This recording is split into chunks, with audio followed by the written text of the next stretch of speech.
boy, then it's kind of physically, it's difficult to be a boyfriend or to make a boyfriend shorter than themselves.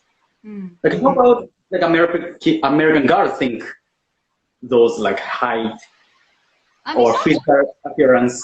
Know if like, and then again, like how much of that is an influence of the media again? Like look to the like really like to the for girls, right? Like putting on makeup on and like looking, you know, like choosing the specific color of this lipstick, or for guys it's like, what is it for guys? Like styling your hair in a specific manner. Yeah, or using that spray thing, shampoo. Axe shampoo. Axe deodorant. Oh, Axe is an Axe like shampoo. a battle axe, yeah, that was another great marketing push too, that I don't know if it's great, but I mean, I think it was successful.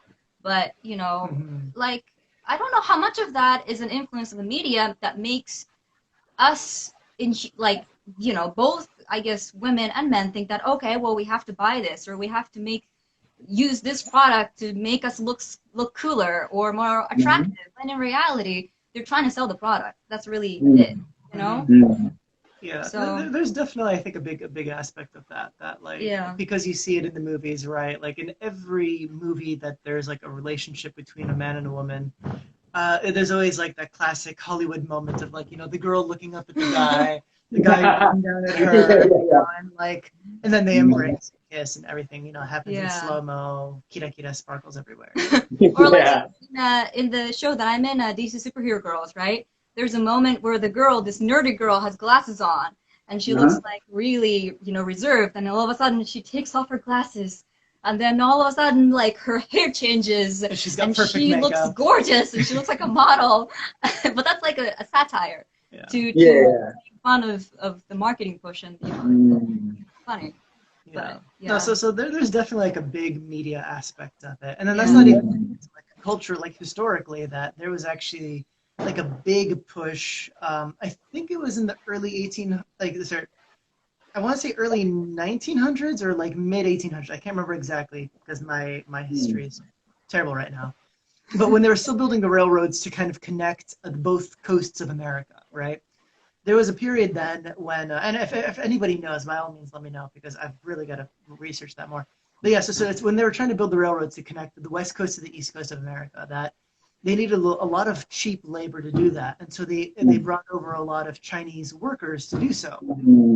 So there was so many Chinese people coming over that inevitably, like what ends up happening with other sorts of immigrants, you know, a lot of people in America who were mostly white at that time were basically really pushing back against it and saying like, you know, like, oh, this is unfair, they're taking our jobs. It's like, it's the same crap, you know, like nowadays it's the exact same thing. Well, nowadays it's the Mexicans. Before that it was the Germans. Before that it was the Irish, you know, and then even before that it was the Chinese at one point. So what happened was right, there was a lot of pushback and like very anti-Chinese propaganda that was going on to say that, oh yes, you know, the you know, they called them the Chinamen, right? They didn't even have like a word. It was just in general they called them the Chinamen. That you know, like they're just a swarm of people, right? It's just insane. And so they kept pushing all these ideas that, you know, like a lot of the stereotypes that exist now about Asian people were created, really reinforced back then. You know, stuff that, you know, when you would see drawings of Chinese people back then, they were drawn with like neon yellow, borderline Simpsons level skin color, right? You know, it's like they were not being subtle about it whatsoever. Oh, you know, Simpsons. like, I like Simpsons though, but that's you know, but it's far, huh? you know, or like when they would draw people like their faces, they would literally make like one line for the eye to say like, oh, look at how. Like they would take all of these things and just really exaggerate it to just dehumanize Chinese people to the point that they would think that like, oh, you know, like that they again pushing that whole sort of racist message. And so since then, right, that kind of became a thing that was known, and then eventually they passed a bill to limit the amount of Asian people that were coming over. It just got worse and worse and worse, right? And so, like, I think a lot of those old stereotypes really haven't been addressed. You know, they haven't been kind of clarified. They haven't really been pushed back against. And note, right, that all of those things were towards Asian guys. there were almost none of these made against Asian. What a Twinkie color! Yeah, there you go, Twinkie color. Yeah, Twinkie color. You know, and so yeah, a lot of these stereotypes are always made against Asian men, you know, and not Asian women. And so, I mean, other stuff popped up later. Madame Butterfly or no? Yeah, Madame Butterfly was another thing. Butterfly was another stereotype, I think, that's still there. Yeah, it was there, but it's like, what is it? It's a lot of those stereotypes about Asian men were to basically push this idea that they are less manly than any other type of men. But then the stereotypes that existed about Asian women were almost the exact opposite, to say like, oh my God, they're even more feminine, they're even more sexual, they're even more submissive, they're even more whatever. And so from the very beginning, they were always pushing this idea of like Asian men are less valuable and Asian women are valuable. Submissive. So, and so that's just been a thing that it existed a while ago, and it's slowly being addressed. But I had no idea about all these things though. Like I mean, before coming to America, I had no knowledge of that, you know, prior knowledge of all those things. So in Japan, you know, the girls want to make their eyes bigger, much as they can, because that's the symbol of beauty in Japan. But how about different, right? Beauty standards different in Japan versus America.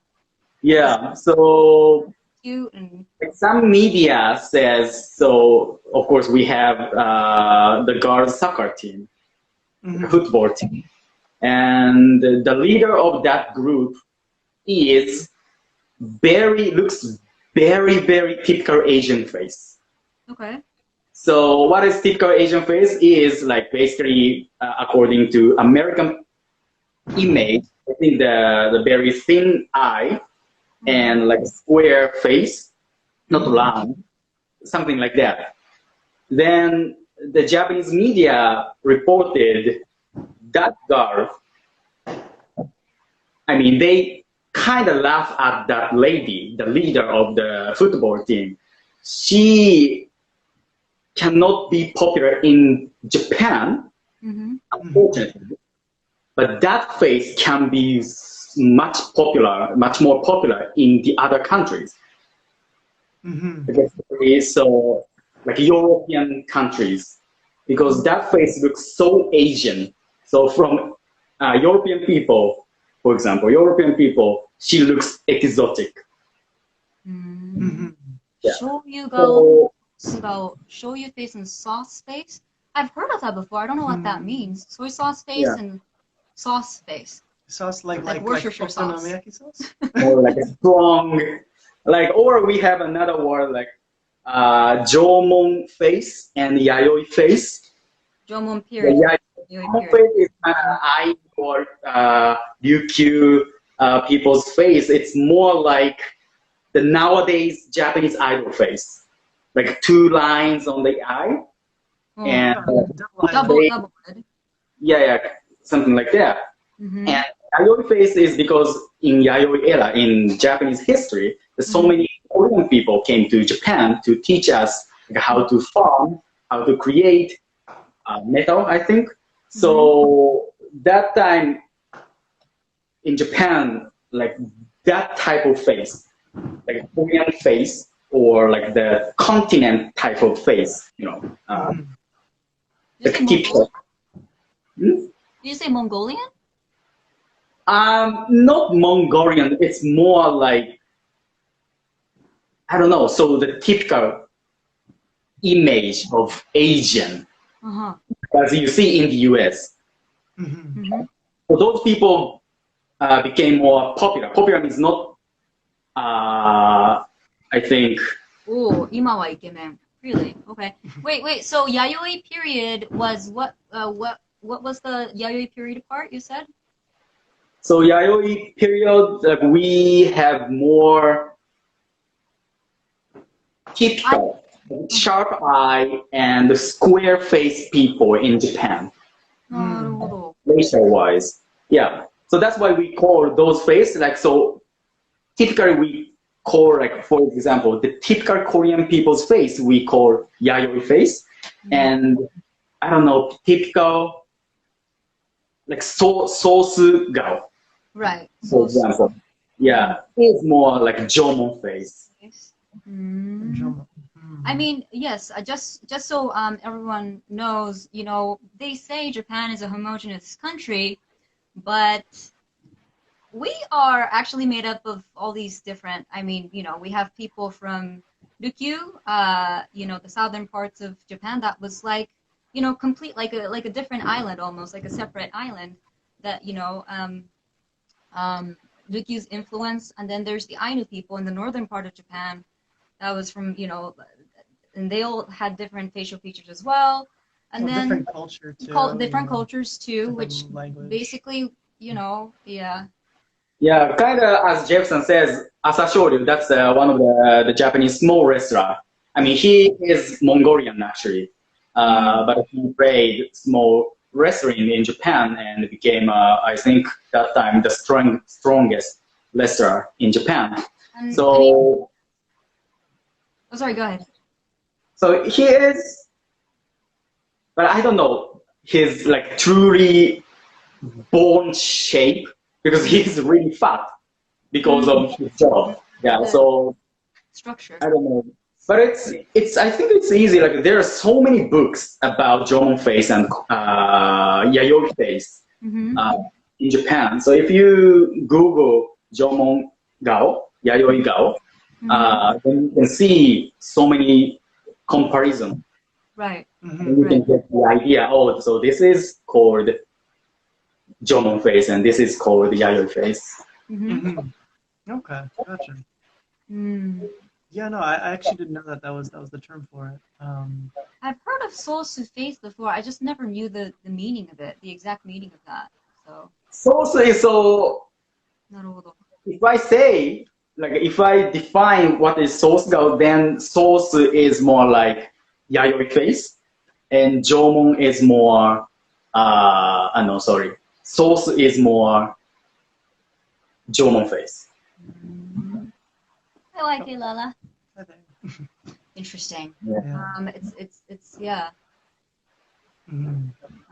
I'm still processing it in my mind because I don't know what sort of face mine is. Because like growing up, I felt so uncomfortable because like look in the magazines, like I don't look like this girl because like in Japan, you'd have to be pale first of all. You're gonna have to be really skinny, like anorexic. I'm still considered fat. And you know, big eyes. I'm not really sure what else. Yes, Jefferson, yes. Oh, Hiraiken. I just react to Jefferson's comment. What's Hiraiken? Hiraiken is a Japanese musician, but he's from Okinawa, so he has that Okinawa face. Yeah, so that's Jomon. Very structured, like thick. Oh, like stronger. The sauce face, the shoyu face is really flat, I think. Yeah, and wide maybe. Then sauce face, Jomon face is more like not Asian. Like it's really like nose is high. Okay. Nose so and saying... eyebrow bone is like come out more. Yeah. The brow. The brow. Yeah. 何彫りが深いってこと？どういうこと？もっと。彫りが深いっていうんですね。日本語だと。なるほど。Okay. So from what it sounds like, if I'm getting this correctly, it sounds to me like a lot of the the faces that in Japan that you guys say like would be popular in America would be the shoyu face. Shoyu gao. It's more like because of the face, girl's face.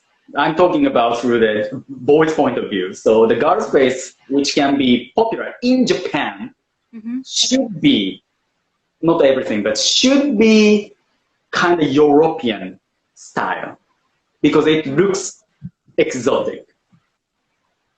So we are always looking for something we don't have. Right, and it's funny the word that you use exotic as a reference because I guess here they use the word exotic to a person who's like Asian, right? Or somebody who's not